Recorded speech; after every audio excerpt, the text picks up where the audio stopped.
This feels strange. I'm playing Minecraft and everything sort of looks similar, but it feels different. This is not my Minecraft. This is Minecraft Bedrock, Minecraft Windows 10 edition. Why am I moving so fast? You know what? I'm not even going to complain. This is awesome. I can just shoot around. So in case it wasn't glaringly obvious from that clip, I don't play this version of Minecraft very often. I'm normally a Java Minecraft player, but Bedrock Minecraft has some very new blocks that have been introduced. Right, how do I navigate this? Oh, look, there we go. Look, we've got, wow, there's menus in menus. Okay, so we've got Sculk bits and bobs. Now, the ones that I'm most interested in today are the Sculk Catalyst and also the Sculk Block and potentially the Sculk Vein, although I'm not sure. You see, the thing is, if I break this Sculk Block here, you see that? I got a little bit of XP. And the absolutely crazy thing about these Sculk Blocks is that they generate when a mob dies near that Sculk Catalyst there. So that means that we can create an XP storage farm. Or at least, I hope we can. I intend on making an XP storage farm in today's video. So without further ado, let's get to work. First things first, how much does this stuff actually spread? Okay, that's actually quite a bit. Alright, that is interesting. And if another one dies pretty much on top of it... Okay, so I think, but just judging by this very tiny little experiment here, it seems to be, on average, the entire thing is 5 blocks wide, but it definitely focuses on like a 3x3 area. I almost feel like you can guarantee a 3x3 area here. That's probably too far away. Now, the next pure curiosity thing is, if it gets exploded with TNT, do we still get the XP from it? Okay, that's really interesting and totally unexpected. That is not what I expected. Now, the next big question, which is very important, I hadn't even thought of. Thank goodness. Thank goodness you can actually push these things with pistons. Otherwise, this whole video would have been pointless. So we have all the building blocks. Let's get to work on building. Now, the way that I'm actually going to get my mobs for killing is, of course, making use of one of these mob spawners right here. And I've got it inside of a tinted glass chamber, which is just fantastic. Tinted glass is by far one of the coolest additions to Minecraft lately. However, that original cube that I made was a tiny bit small, so I've extended it down. And I want to see what happens when we fill up this entire area with the Sculk blocks. And the answer is, it gets less and less efficient the more Sculk blocks there are. As this platform fills up with Sculk blocks, with every zombie that dies, there's less and less chance that it is going to try and convert a stone block into a Sculk block. And that means that we're not going to be getting much XP over time. So instead of having a big platform like this, I have to have a concentrated small platform that we swap out often. And that means that I'm doing something that I haven't done for a very, very long time indeed, which is creating a water-based mob farm. And apparently doing it wrong. Yeah, I'm doing this very wrong. There we go. There it is.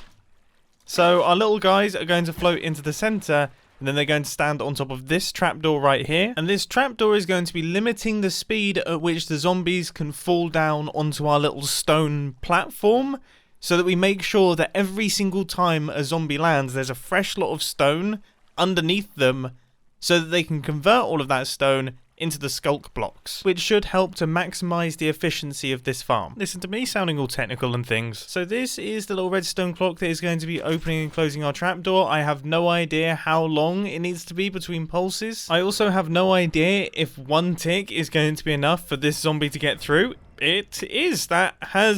That question has been answered about as quickly as a question can be answered. But unfortunately, the next problem is, when you get more than a handful of zombies in, they all push each other off the trapdoor and it prevents any of them from getting through. Okay, gonna have to go back to the drawing board a bit here. And after working my way through a handful of ideas that didn't work, I have faith in this one. Yes! Yes, this is the system. This is the system. What a win. After watching for the best part of 20 minutes, I would say most of the time a zombie will actually drop through the trapdoor, so we have a pretty good rate there. Next plan of action, I need to detect if a zombie has actually fallen through the trapdoor, which, I mean, a tripwire seems like a pretty good way to do that. That's kind of what they're there for. And if a zombie has fallen through the trapdoor, then I guess that will send a message down to our stone generator to tell it to generate more stone to push the Sculk blocks out of the way, yeah, I mean, that should be it. Like, that's the majority of the system. I watched Luca last night, the new Pixar film. This literally looks like the dad from Luca. If I remember, I'll put an image on the screen right now. If not, just remind me that I'm a moron down in the comment section. Anyway, now it is time for our stone generator. And if I remember correctly, Bedrock has this amazing feature that allows you to waterlog pistons, which means that the water for the stone generator can actually be stored inside of the piston, which for a Java Minecraft player is potentially incredibly mind-bending. So let's have a look. If I write... What on earth? What on earth? And that's... Oh. Oh, that's so cool. Oh, that is so cool. Why don't we have this in Java? That is the coolest thing ever. That is so cool. Sorry, I had to stand up and walk around for that one. It's not very often that Minecraft features cause me to get up out of my chair, but this is one of those Minecraft features that has caused me to get up out of my chair. This is wicked. So if I'm not mistaken, I mean, this should be... Yep, there we go. That is our stone generator. And obviously there is no way that the lava could affect our water because the water is inside the pistons. This is fantastic. And now I have connected it all up to a redstone clock. So this should now be automatically generating stone. The only thing that I will say about Bedrock is that the stone generation is not consistent like it is in Java. So that's why I've gone for this redstone clock as opposed to a 30-tick one. But this is still fine. And now I've sped it up just a tiny bit. And I would say this is plenty fast enough for what we're going to be using it for. So with our redstone clock now connected to the tripwire, I think it's worth doing a quick test just to see what happens when we start getting zombies into this thing. Just to warn you, this could totally not work. Alright, so that goes down.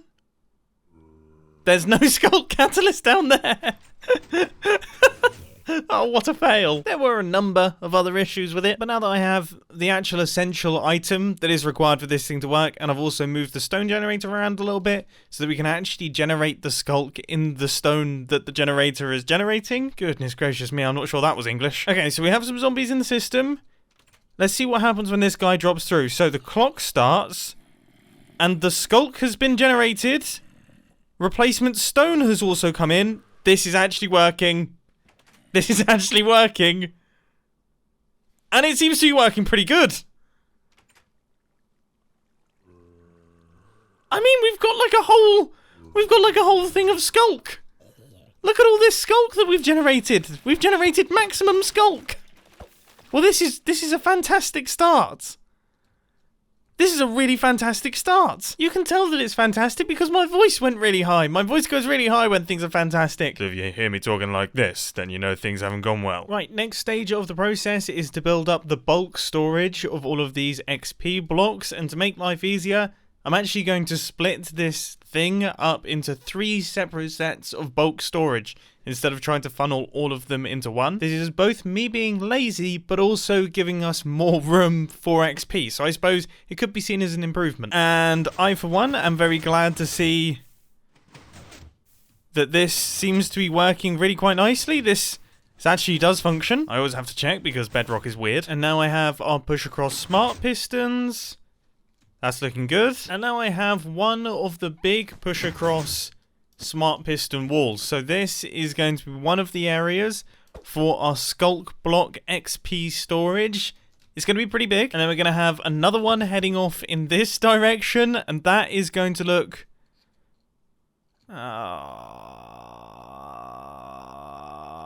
there's not enough space. So that means all of this needs to go as well. But after a surprisingly small amount of work in terms of reconstruction, this is now in place and it looks wicked. It looks so cool. And now with all 3 in place, I think I might have just died and gone to heaven because these are my sorts of redstone contraptions. For some reason, I just think they look epic. But with the addition of that should actually be the entire thing all fully completed and constructed. So here comes the incredibly terrifying moment where I actually need to test this thing. Backups have been made, I think. I hope. I don't really understand how bedrock works. And now I just need to stand next to this block right here for an extended period of time and see what happens underneath. Oh, goodness gracious me, it's already starting. The first zombie has fallen down. We have got our Sculk Blocks, and they are being moved about. So now we wait. And we wait to see what exactly happens here. And the big question that I have is there going to be any stone that makes its way into the system, or are we going to manage 100% skulkage? I gotta say, everything's looking pretty promising so far. I mean, things seem to be moving in the right direction. This is fantastic news. And now we have our first full layers of Sculk. I mean, this all seems to be going remarkably well. And after half an hour, this is where we're at with our Sculk block storage, which I have to say looks really quite impressive. Firstly, I'm just chuffed to bits that this actually worked. The proof of concept is functioning, and all of the components came together to actually have it do what it was supposed to do, which was not 100% expected, given this is one of my first larger bedrock Minecraft builds. So I'm very proud of what I've managed to achieve here. Now I'm incredibly curious how well this works. So I've got an efficiency 5 hoe, and I have myself an unbreaking 3 mending elytra, and we're going to see if we can repair these things making use of Sculk blocks alone. Here goes. We start breaking the blocks. And things are sounding good. I mean, this is very, very satisfying indeed. Is it actually repairing very much? Yes! It actually is! This is actually a lot of XP here. Hold up. Dude!